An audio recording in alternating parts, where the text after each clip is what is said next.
This is our house presented by Samsung. This is our show. Andy Petrillo, Garrett Wheeler, Michael Finley here on Canada's birthday. And why don't we get in a little bit more about Canada? We've kind of been talking about maybe some of the tactics or changes you would like to see Jesse Marsch make as they get set for the round of 16 match Saturday against Morocco. The two of you seem to be in compliance here with you want to bolster perhaps that midfield. So, Michael, I'm curious, if you do that, who are maybe the players you want to put in that midfield? Who are you actually looking at to be there? Yeah, I mean, I think if they're gonna change that shape and add the extra one in midfield, I mean, you've got to start talking about, Nico coming in and getting a longer run, in my opinion, and seeing what he can do in that situation. And I wouldn't also turn away from Oso. I mean, experience. Someone who's been there before, someone who can retain the ball when we do get it, because we know we're not going to see a lot of it. And when we get it, we've got to have a good sense of urgency to go forward, but we also have to know that at some point in time, we're going to have to rest in possession. So in that midfield role, those are the two that I would look at. I think Ali should come back into the team in the wide area. And I think there is thought on the other side where Tejan is, we need someone who can stretch the team at some point in time. We need to keep Morocco honest. And if we do sit a little bit lower and we do get that opportunity in some form of transition or counter, we're going to have people who have wheels and have space, have pace, and are able to stretch teams. So there's a thought to be given on the other side of playing someone who can do that.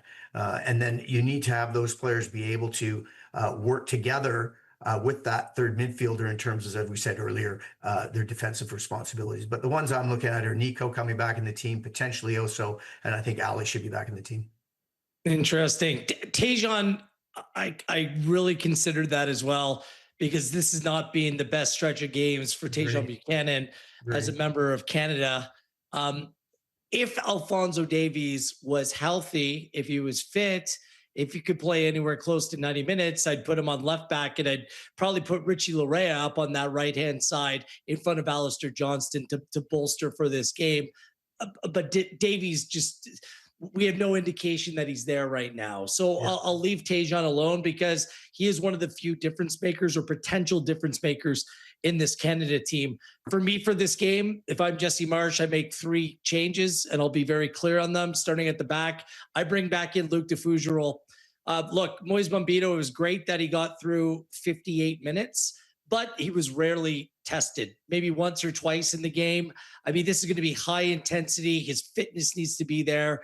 He's now played 90 minutes since October 7th. I'm not sure if that breeds confidence into the group. I know that he's well-liked and he's a top player when fit, but the Fougerolles hasn't done anything wrong for me in this tournament, and I'll take what I know over the question mark at this point. Also, I mean, if this game somehow goes to penalties, that would be a win for Canada. That would be a really good scenario. And there's no chance I want to have Luc de Fougerolles on the field in a position to take any kind of penalties, even if it goes to extra penalties. I've been there, done that. I've seen it. I do not want to see it again. So I'd rather bring Moise off the bench if required. It, like Michael in the central midfield, I add a player, but that's at the expense of a striker. I push Jonathan David up as a lone striker, and I bring a Nico. I'm fine with an Oso too. I just question a little bit whether Osorio can keep up to what the pace of the game will actually be. And I take out the striker. So I take out Olo Ashei, Laren, Promise David. They're all on the bench, and they'll be used if required. You need that extra midfielder. And it's about role definition. I want Eusakio playing behind DeSigur and a Saliba, who will have much more legs. There'll be a little bit of a gap, but I think that Saliba has the legs to make up that space and fill that gap. And like Michael, I replace Liam Miller with Ali Ahmed. I was surprised that Ahmed didn't see the field last game, but it was a game that you were more on the attack. You maybe needed a player that was a little bit more technical, but Ali's so good pressing, getting involved, being a pest, being physical, but also being productive in the attacking third when necessary as well. So those 3 changes, I think, put Canada in the best position possible to go into this game and give themselves a real chance. You had mentioned penalties there, Wheels, and I wanted to talk a little bit about that because there are reports coming out of Germany now that the German players did not want to be that sixth player to take the pen. They were all kind of doing the nah, you know, that seems to be the report there. What do you make of that? Are you surprised to hear that, just given how strong Germany is, how well they've done in penalties, you know, in the past as well, but yet there just seemed to, nobody wanted to step up to the challenge because of the pressure. When this happens, I don't blame the players, to be honest with you. I blame the manager. This should have been communicated well ahead of time and putting players in a position where they understand their role.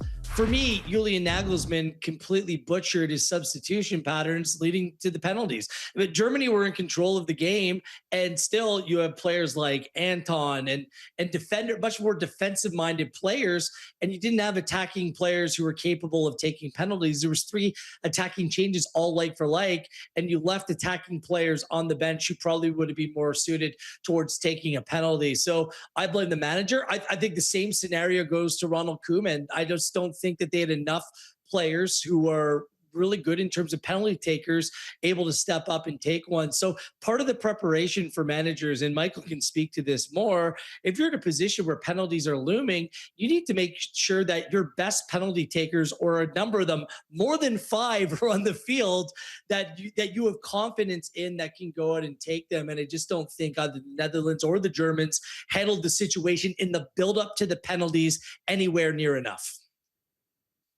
Yeah, Michael, take it away, because it sounds like as the coach, right, you do have to look ahead 2-3 steps ahead here and prepare for the fact that this is either going to go to extra time or it's going to go to pens. And how do you prepare for penalties? Well, there's a couple of things, and I hate to say this, but I'm agreeing with Gareth again, and I'm okay.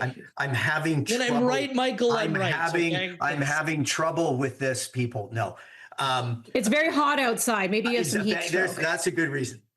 No, Gareth is right about from the exterior point of view watching, it looked like there was not a plan, right? And so that troubled me as a coach. Coaches have a number of different ways of prepping for knockout phase type activities. I will tell you this. And you'll probably get slammed on the internet or whatever. I have never practiced PKs with players as a group. And the reason being is I firmly believe that you cannot replicate the atmosphere that the penalty has been taken in. What you do is you provide them the opportunity as a group that you have selected to make their own decisions in whenever they want to do that. But in terms of gathering the right players together, from my perspective, is that has to be established prior to the game, subject to an injury or subject to something that was unexpected. And they are put in the appropriate positions, first, second, third, fourth, fifth.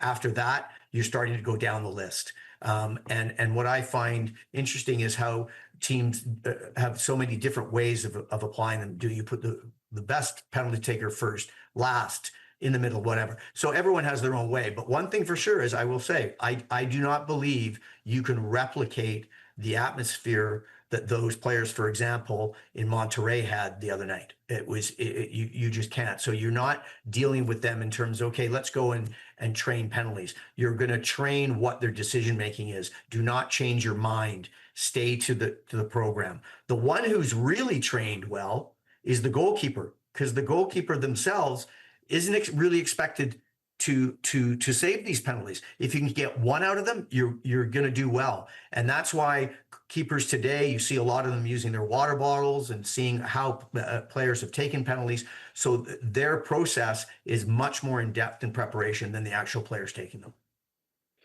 Very interesting, because we went through this too with other coaches in the past, and they have like the analytics on all of this of like how long to wait after a whistle goes, your breathing, your stance, how all of that matters. Yeah, so I don't know. I mean, you would know best, right? Obviously, if a lot of players and goalkeepers benefit from practice. Yeah. Not necessarily. Well, to each their own. Let's put it this way: to each their own. The Canadian Championship quarterfinal begins July 8th. There's a look at the matchups. Always fun when the national crown is on the line, when you get to see the semi-pro teams going up against the pro teams, CPL versus MLS. And I want to know, Michael, what do you love about the Canadian Championship, and what do you find most intriguing how the tournament has actually grown over the years as well? I love this tournament. I love this competition. This is exactly what football needs in Canada. It's exciting. It brings cup play mentality, which is an equalizer. It can be a one-off or two legs. It's still an equalizer. This is what the country needs. They need this type of competition. You need your local clubs, building an infrastructure and a fan base. So I love this competition. I think it's one of the best things that has happened to Canadian football. It gives us credibility as it relates to qualification for CONCACAF. It gives us credibility in terms of being like other football nations. And my pick in the games to watch this weekend is CS St. Laurent against Forge, because that's the type of competition you want to see. Those League One teams pushing up against professional clubs. So that's my call. Okay. My Which call for the matchup game in that I want to particular? watch is because there's an element of it unknown with this World Cup break. It's the Whitecaps and Cavalry. Like Cavalry weren't playing in the CONCACAF Champions Cup last season. I think it hurt that club. Tommy Wheeldon Jr., that's in this group, they want to make noise in this competition. And what are the Whitecaps going to look like coming out of this break? Like, they are one of, if not the best team in Major League Soccer. But when you have this length of period off, is it going to be rust, or is the rest going to pay off? Berhalter's at the World Cup. He could be a big miss. He could actually be moving on as well. And perhaps there might be some other changes that are about to take place now that the transfer window is opening up here in the month of July. So I do think there's a level of unknown, and the fact that these are home and aways add to the intrigue as well. I like that part of the competition this year. So I, for one, love agreeing with Michael Finley. I don't hate it. I love it. So well said. I love this tournament. No, it is great. And, I love the stories that come out of it too, because it gives opportunities to some players to be seen in a level of play that they don't usually get to play in, which tells us more about our overall development. You look at the players that are playing even in the World Cup with Canada. There's players in that squad who have played in League One, who have played in the CPL, who have played in the Alistair Johnston played for Vaughan or Aurora in the Can Champ. I can't tell you how important this type of competition is to our future pathway for the players, and the emulation factor of who do I want to be like. And so great competition. Well, tune back in. TELUS Canadian Championship quarterfinals, leg 1, July 8th, right here on One Soccer.